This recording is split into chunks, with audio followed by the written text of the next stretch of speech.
how do transfer applications even work when it comes to law school admissions? What goes into the decision to transfer? How do you get your materials ready? When do you start the transfer process? Is it difficult? Is this an impossible adventure? What is the skinny on transfer admissions? That's what we're going to be talking about today with Kristi Jobson, Assistant Dean for Admissions and Chief Admissions Officer at Harvard Law School.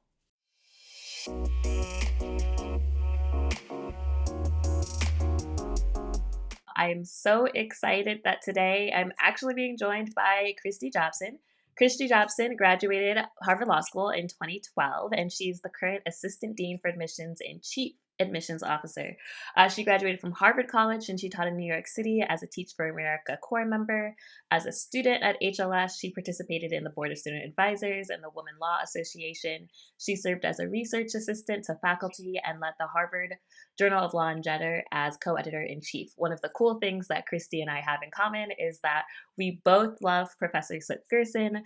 Kristi had Professor Slip-Gerson twice. I had her, I think, 3 times, and then as a research assistant, I kind of can't get enough. But I love that we both have great love and affection for the same HLS faculty member. Following graduation, Kristi clerked for judges sitting on state and federal courts. She also was an associate at Ropes & Gray prior to joining the JD admissions office at Harvard Law School. She really enjoys podcasts, Spotify playlists, long-form journalism, and group texts with her law school friends. And I am so thankful and honored that she decided to take time out of her busy day and her busy life to come and talk to us a little bit about transfer admissions. So Kristi, thank you so much. We're so excited to have you. Thank you for inviting me. Yeah. This is going to be fun. It's going to be so much fun. I know I just gave like your whole bio, but is there anything else that you want to say to listeners to introduce yourself a little bit and kind of get them primed for the conversation? Sure. So I mean, much to say, you've covered a lot of the kind of professional beats, but I'll share kind of one thing I really love about my job, and that is working with current students. So you wouldn't necessarily think that the admissions dean would be really focused on current students, because my stakeholder group is prospective students, people who are thinking about coming to Harvard Law School, maybe have been admitted to Harvard Law School and they're deciding where to go for their legal education. And don't get me wrong, I love those two groups of students, but my absolute favorite are the current students, because I've gotten to see them when they were thinking about law school, when they were deciding where to go, and then when they're going through law school. And that's been really my favorite part of the job. I try to email at least 5 students every morning. That's sort of how I start my day, to just check in with people. And I try to have coffee or lunch or a walk with at least one each week. And that's one of my favorite parts of the role. And 2 current students that we got to meet with yesterday are the new co-presidents of the transfer section at HLS. So there are 2 Ls at HLS. They transferred this year, and they're going to be leading the transfer community as 3 Ls last year. So it was appropriate timing for us to have a chat with them yesterday, since we were recording this podcast today, Sydney. Oh, I love that. I love that. And I think it's so true about meeting with current students. When I was a student at HLS, Dean Jessica Sobin was in your position. She was the Dean of Admissions and Strategic Planning. And I have to say that she was such a guiding force in my life, in just like my career decisions and just checking in to see how I was doing at HLS. So I think it's good that you kind of call attention to the fact that while you are head of admissions, you do also interact with students once you get there, and you continue to care about their growth and development. Yes, they're really wonderful. As I say, they're the best part of the job. Yes. Applicants, I love you too, but the current students are great. Yes, love all around. Well, I am a really, really big fan of your podcast. I know from your podcast, Navigating Law School Admissions with Miriam and Kristi, you like to start episodes with a game. And so as a nod to you and a way to let listeners have a little fun before we dive into transfer admissions, I thought we could do the same. So it's a game of true false with some common transfer admissions myths. Okay. All right, let's do it. Love games. Yay, games. Okay, so the first one, true or false, transfer applications still care about your LSAT score? Okay, so if I had to, this is one of those things where it's like, oh, it depends, and there could be a scenario, et cetera, et cetera. But it sounds like you're going to make me choose between true or false. And if I had to choose between the two, I'd go with false. So it's important to think about what the LSAT score is used for in admissions. And it is one factor, not the factor, not the only factor, it's not the determinative factor, but it's one factor that helps an admissions office predict your first year grades.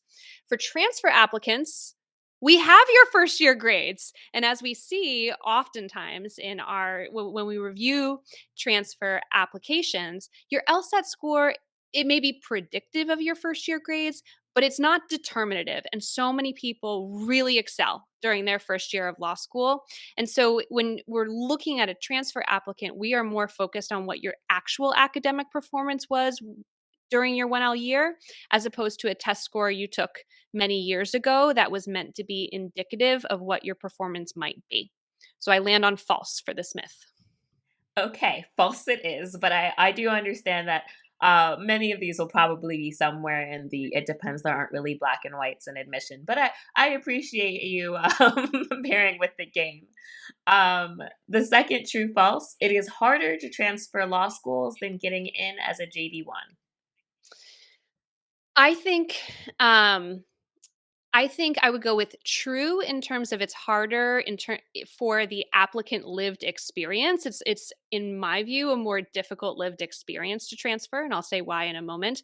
But in terms of just the kind of like raw data, harder to get in or not, it, it it typically schools often have a higher admit rate for in their transfer cycle than in their 1L cycle. But a lot of that just kind of depends on the applicant pool, right? So you might have a smaller applicant pool and thus a higher admit rate.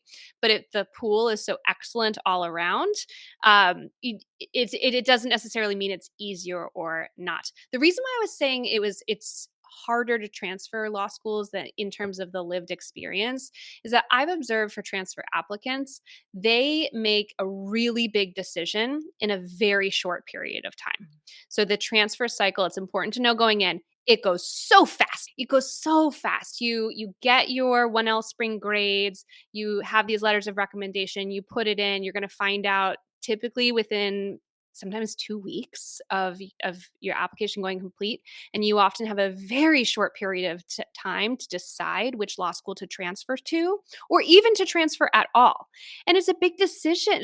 For some people it might be a very very easy decision. Most of the time it's a big decision because you're leaving behind the relationships from your 1L year and you're leaving behind that 1L experience. So um, I think it's important to know that on the front end that it's going to feel really rushed and it's going to feel like you are making a big decision in a short period of time, and it behooves you to really trust your gut in the transfer moment and really and just because you get into a school to transfer, it doesn't necessarily mean it's the right decision for you. And you might feel in that moment that actually remaining in your 1L institution makes the best sense, or you might not. You might jump and transfer. No, that's all really good to think about. It does happen very fast. And even we can see, with the regular JD1 application cycle, sometimes students get those decisions really close to the deposit deadlines, and it can be very like anxiety ridden, right? Like, oh my gosh, I don't know what to do. I don't have all the facts. I need to make a decision. And we talk a lot about mindfulness here and like trying to help our students like meditate or maybe find some ways to, really plug in, like you said, to your gut. Because when you're getting all those external thoughts, it can be really hard to kind of figure out what is really true to you. So I really appreciate that like reminder to check in with your gut. Um, so here's another one, true or false. It's a good strategy to go to a law school you don't really like very much. You're just going to go to any law school, it doesn't matter, just to get your foot in the door, and then you'll transfer law schools next year. Like that's a totally fine plan for your law school career. Oh, this is not a hard one. That is false. I would not recommend it. You have to make your own life choices. Maybe that feels like a right decision for somebody else. That's not something I would recommend. I would really recommend going to law school your 1L year, feeling like this is perhaps years and where you're going to graduate from, because it's such a big investment of time and energy. And you you don't want to feel like this was not a great choice, but you're going to try to live with it for a little while and then transfer. You might not. I'm sorry to say, like, you might not get into the school of your choice even when you apply to transfer, or even if you get into your school of your choice for many reasons, it might not feel like the right decision anymore. So it's just important to go into that 1L year feeling like if this is where I go and if this is where I graduate, I can be happy with that or at least very much at peace with it.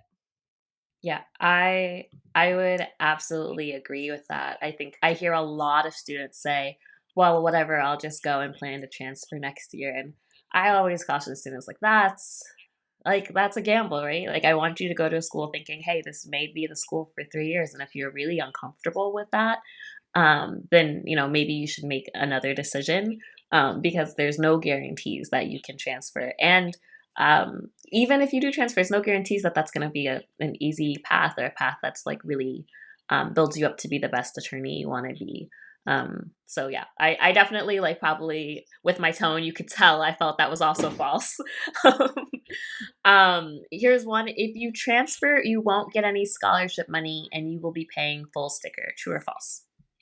In terms of an absolute rule in life, that is false. Often transfers do get scholarship money at HLS. This is a very clear this is a very clear answer. Transfers as are equally eligible for need-based financial aid as students who attended as a 1L or matriculated as a 1L. Same with summer public interest funding, the low income protection plan after you graduate, all of those forms of financial aid. And HLS is one of the two law schools that does exclusively need based financial aid. Um, that is all, again, equally as available to transfers as to 1L students. Awesome. And yeah, I know that that is probably an answer that really is going to change school to school in terms of just endowment and institutional priorities. We have two more.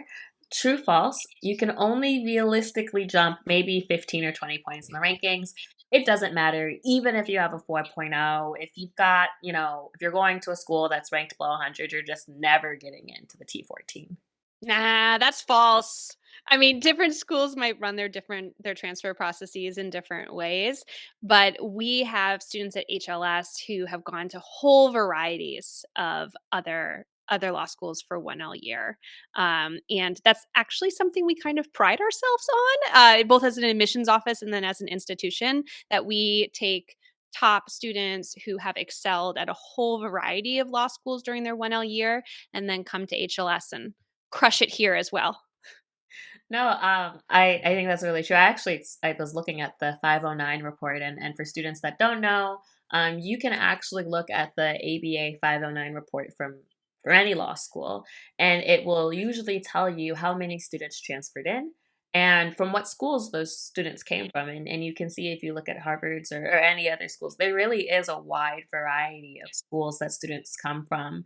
It's not like they're only taking students from Boston or they're only taking students that have come from the top 14. It's really very diverse geographically and school rankings. And so I wouldn't want you to count yourself out.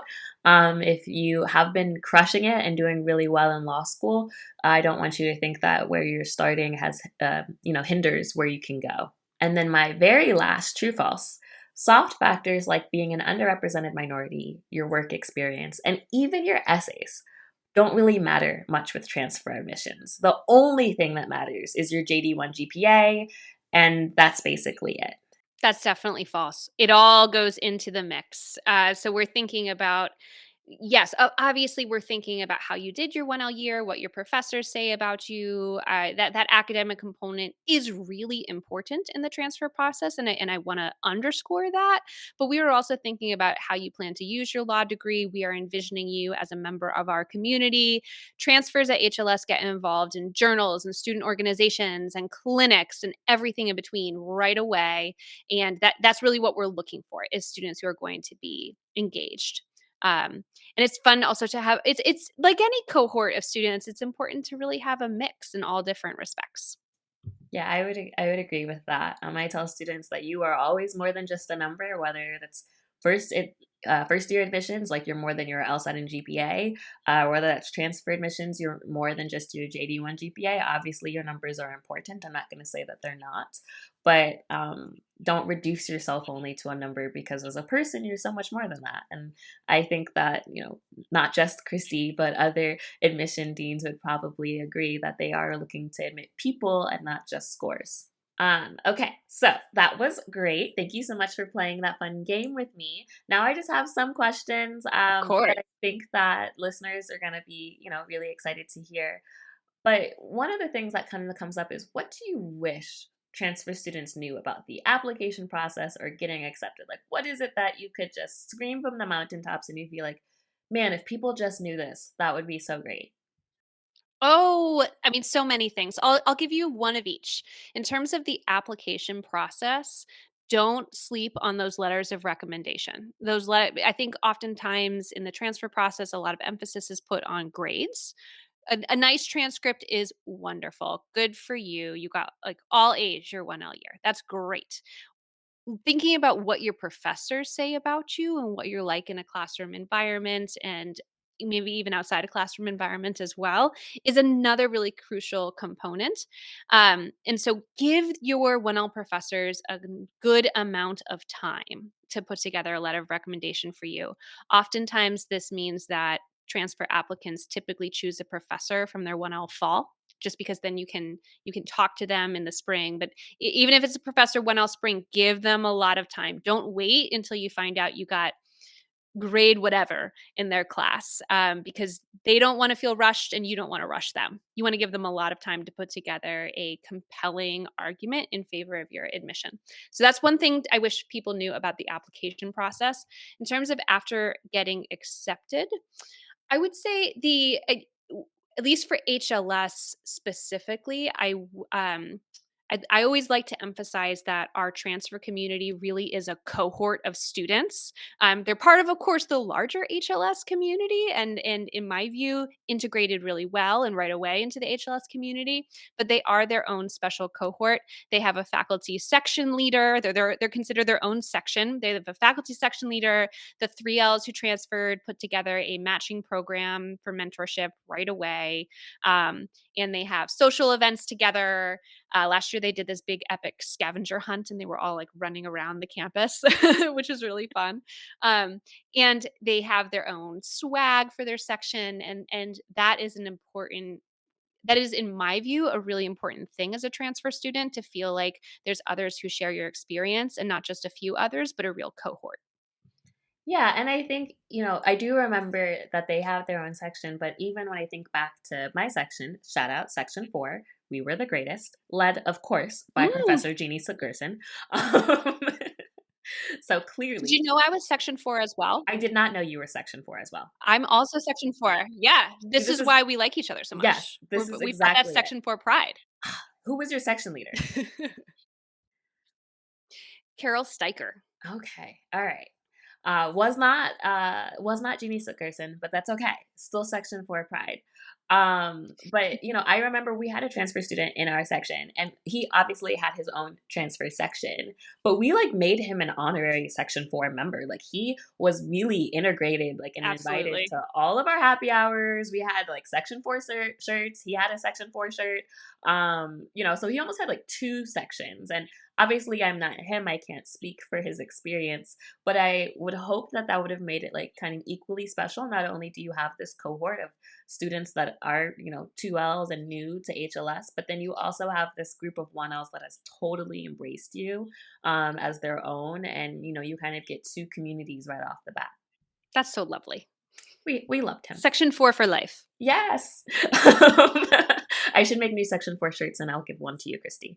It's so helpful. I'd love Is there, you talked a lot about those letters of recommendation. And I know students always ask, is there a particular 1L subject or professor that's extra important? Like, does it have to be legal research and writing? Does it matter if it was an elective or in a core subject? Great question. I mean, different schools have different approaches, but generally speaking, if you can secure a letter of recommendation from a doctrinal professor and a legal research and writing professor or fellow or whichever kind of approach your school uses, I think that's a great combo, candidly, because the doctrinal professor will have seen you in a typically more Socratic setting, and your legal research and writing instructor will have seen you often more one on one, working on a project over time as opposed to one big exam that just kind of hits and drops at the end of the semester.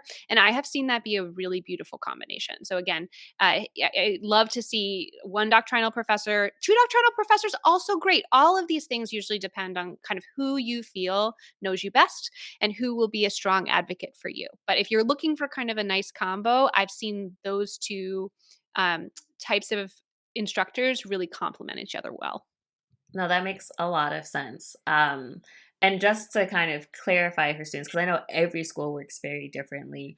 At HLS, we had a Clemenco Fellow for our legal research and writing, but then we also had like, student advisors who would often spend more time with us. But you would prefer probably the Clemenco Fellow or the professor than like a TA, or does it kind of matter in that case?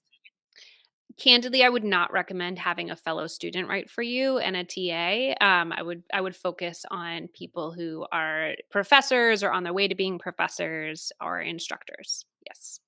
I would agree, but always good to kind of clarify for students.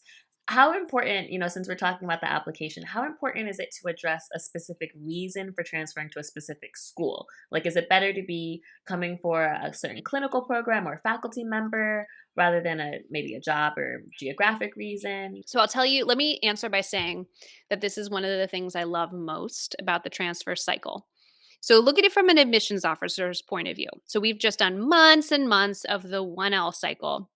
We've looked at thousands upon thousands of applications of prospective students who are in a lot of different places in their journey. So, some people are coming straight from college, some people are decades into the workforce, some people have a very strong sense of why they want to go to law school, others are exploring and thinking about it still. Um, with the transfer cycle, it feels like kind of folks are really in the same place. They've all just finished their 1L year, right? So maybe all over the all over the place geographically, lots of different types of schools, but they've all just finished their 1L year. They've typically taken almost all of the same subjects across any law school. And the transfer applicants tend to really lay their cards out on the table in their, especially in their essays, right? They're like, here's who I am. I'm passionate about antitrust. I really like your program on corporate governance, and I'd like to work with these faculty members, and Boston is where I want to be. Again, they just really, it's like a very clear sense of what they're looking for, and I love that. All that said, though, that is not necessarily because the transfer applicants are looking to lay their cards out on the table. It's just usually kind of where they are in life, and it happens very naturally. So if it's a natural thing for you to be like, Harvard is the only law school in the country with election law clinic. My passion is voting rights. Working with Nick Stephanopoulos and Ruth Greenwood is my future. Please let me in. Then send that message, but don't stretch for it Mm, if it doesn't feel true and authentic to you, right? So how important is it to address the specific reason?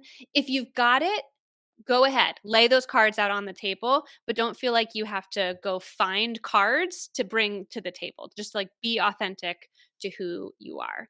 And I wouldn't stretch it. The other thing is that we do interview transfer applicants that we're considering for admission with. So we do it's typically about 10 minutes for a phone interview. And there's nothing worse than getting on the phone with someone. You're like, so you're passionate about voting rights and you want to work with Nick Stephanopoulos. And the person's like, yeah, did I say that? So it's best to just be authentic all the way around. Oh my goodness. Did that really happen? um, Oh, it happens all the time. Oh, that's unfortunate. Is there anything materially different about how transfer students should approach their essay for transferring versus their original kind of personal statement? Is there an option for I don't know, a diversity statement and a transfer admissions. But is that personal statement different in feeling and in tone, or kind of the same? So first, yes, you still have the opportunity to submit what we call an optional statement at HLS. Other schools often call it a diversity statement, again, it's called an optional statement because it is truly optional. It has to feel right for you, but that prompt is very very similar. In terms of the personal statement, I have noticed that transfer applicants tend to have just a much more crystallized view of what they plan to do with their law degree, and it's very helpful to understand that when you are reading their file, right? Especially because they will be typically a couple weeks into a 1L summer internship. The 1L summer internship will be on their resume, so you're kind of thinking about how all of these pieces fit together.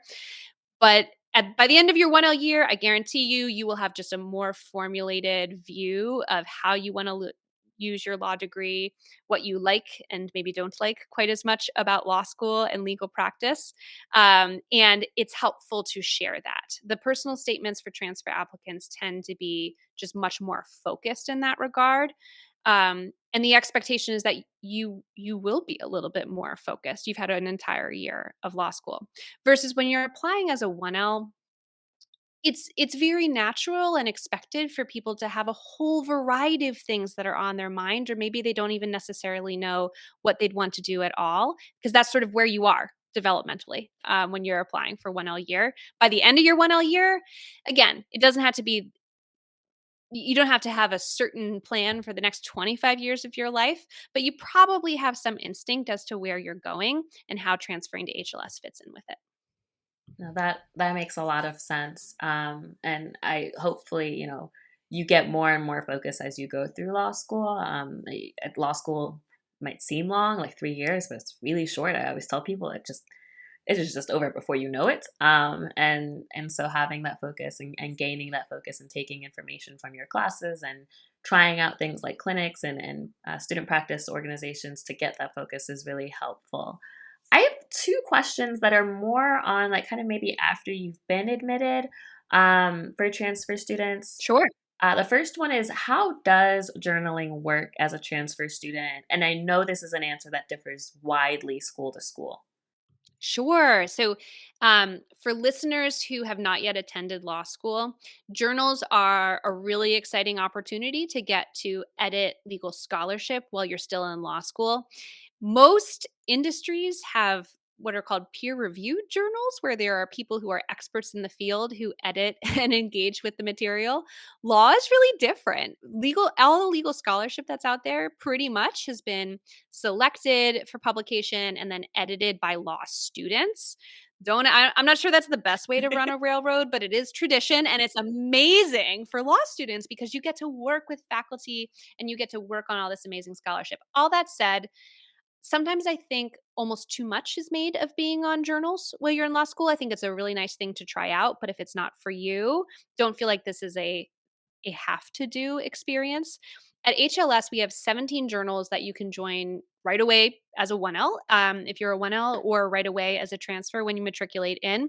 And you don't need to try out for them. You don't need to put in an application. If you're a 2L transferring in, you're welcome to reach out to the journals even before 2L year starts that summer and say, hey, Human Rights Journal, super excited about this. Let me know how I can get involved. Oftentimes, there's still positions open for even big roles like article editor for the fall or technical editor roles.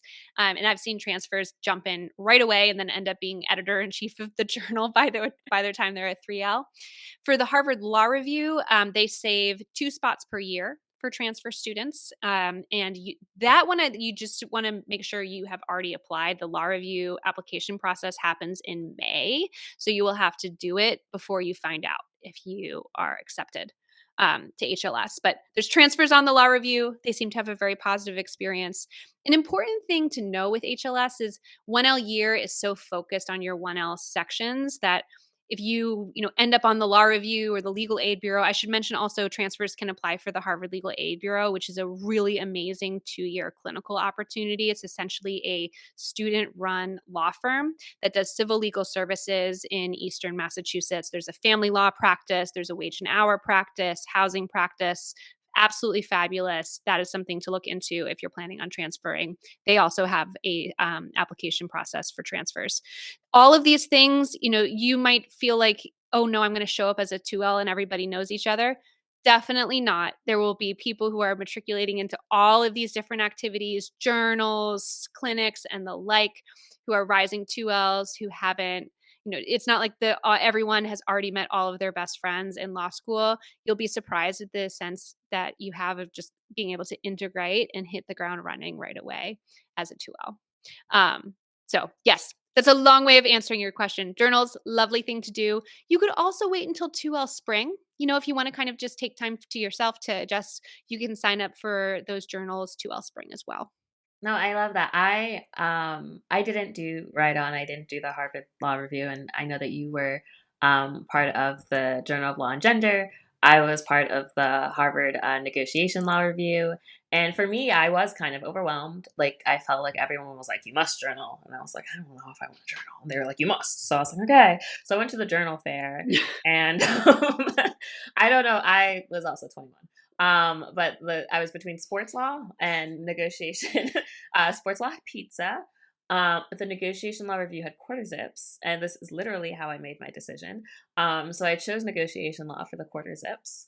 I do a lot of things for swag, but what was cool is that I found out, not surprisingly, that editing, uh, you know, articles was not actually my cup of tea, which is why I wasn't so excited about journaling in the first place. But I got to be symposium chair. And so we did a symposium on alternative dispute resolution and like Black Lives Matter. And we got to bring in like DeRay McKesson and like I really like planning those kind of events and conferences. So I would even put a shout out to there's a lot of cool things that journals do that sometimes are beyond like where is the comma and is the citation correct. And there are a lot of different kinds of journals. You also don't really need to join one, like Kristi said. And I think, especially at a school as big as HLS, like I was still finding my people 3L a year, right? Like I had friends, I made new friends every single year. So it really wasn't like, oh, by 2L, I already have my people, no new friends. And I think that's kind of nice when you can go into a community where everyone is still meeting new people, even like in their 3L year. A bunch of journals host podcasts. Oh, I didn't even know that. They do blogs. They do Yeah, yeah. CRCL has a really good podcast called Taking Liberties. Hmm, that is really cool. See, Negotiation has there's like a lovely negotiation podcast with Oladeji Tiyomu. okay. Very cool. Very cool. I didn't Yeah. Yeah, see, I didn't even know. There are a lot of really cool things for you to get involved with. Um, I have one last question really for like making decisions as a transfer student, right? Like let's say we talked at the beginning about how fast the transfer admissions process goes. When you're deciding on what school to attend to as a transfer student, is it worth the time to go to like a first year admissions event? Maybe if there aren't specific transfer focused admissions events, like how can you kind of get that sense of community or if this is going to be a place where you're going to thrive or be integrated? I don't wanna say it's not worth your time to go to the events for the first year students, but I'm not sure it's worth your time to go to the events for the first year students. I think for applicants for 1L year, because you will have already done this. There's gonna be very basic questions about when should I take the LSAT and the like, and they won't feel as relevant for you. You want to be zeroing in on what community is like. That's why we have at HLS, we have specific sessions for transfer applicants, and we have sessions that are focused on the application process, and then also ones that are hosted by our transfer students themselves to give you a sense of life at HLS, because it's important to think about that on the front end. One way I just think would be is really crucial. All of it. Because you went to HLS, student organizations, big part of life here on campus, Yes. really big. Most student organizations have social media, they have Instagram, they have Twitter. Twitter is like a little less used, but Instagram in particular, they tend to be very active. Some of them do takeovers that feature their students and their stories, but just DM them. I can't tell you the number of times I have um, heard students say, I wasn't thinking about HLS, but I was follow, Balsa on Instagram, and I ended up DMing them and they connected me with somebody who's also a transfer student. And then that's really what got me going. Our students are, in my view, just like really generous and wonderful with their time. And especially the affinity organizations are going to be, if you're someone who is affiliated with an affinity organization, they are going to be so excited to hear from you, and try to convince you to apply to transfer and come. But I think the thing that's interesting with those social media accounts is those student organizations aren't running those social media accounts for applicants. They are running it for their own audience, which is one another, right? Celebrating what we did, La Alianza, which is our Latinx and Latin American affinity organization. A bunch of them just went to go see Bad Bunny last night, and Oh, the photos are amazing. Like, it sounds like they had an absolute great time at TD Garden. La Alianza bought the tickets. There was sort of, I forget, I think there's like 35 of them that ended up going. It's a big group, but the pictures of them going to the Bad Bunny concert, that was like the delight of my morning on social media. They're not posting that for prospective students. They're posting it for one another yeah. to kind of celebrate their community and share their community, maybe for alumni who are a part of it. But you get to see as a prospective student a little bit of how students are talking with one another and communicating with one another and sharing of themselves and forming community. So that's one way I would recommend that more than an info session put together by an admissions office. Much as I like to think we put together good info sessions. No, you do. But I would agree. I always tell students to try to reach out. I mean, we have a community. If I can facilitate it, but reaching out on Instagram is the way that I would say. Sometimes they have like a membership or an outreach person or chair. If they have a website, you can email them too. I know that like Balsa at HLS had like a external VP basically, Mhm. and that was the liaison to the outside world, and that would help with some of the prospective students. So, definitely don't be shy. They're not going to like, oh, they reached out. Let me tell admissions not to admit them. And like that's not what's going to happen. So you should feel comfortable getting the information that you need in order to, see if it's a good community for you. And Christy's right. It's kind of a unfiltered lens because they're not putting on a show for applicants, that it is just how they are, and so you can kind of just get a very true appreciation of how they interact as a community, which I think is what you're really looking for. So, speaking of Instagram, the woman who's the external VP for Balsa Tamia was at the Katanji Brown Jackson confirmation hearings. There was Oh, like a couple sort of Balsa spots to go see the confirmation hearings yesterday. oh my goodness. So that was another thing I saw on Instagram, on the Balsa Instagram, is that they got to go see that. The boss Instagram is great. As an alum, Oh I'm yeah. very proud. I realized my fifth year reunion is next year, and I was like, when did that happen? Like I really had to sit and do math, and I was like, okay, I guess that's how math works, but it doesn't feel like it's been 5 years. But I really can't stress enough that like your law school community is for life, and even like having calls now and reconnecting with some of my classmates, like we're still all really supportive of each other. And I think that's no matter where you go to law school, that's what you're looking for. You want alumni that are going to continue to support you even after you leave school. So yeah, I think there's a lot of good things to be said about community.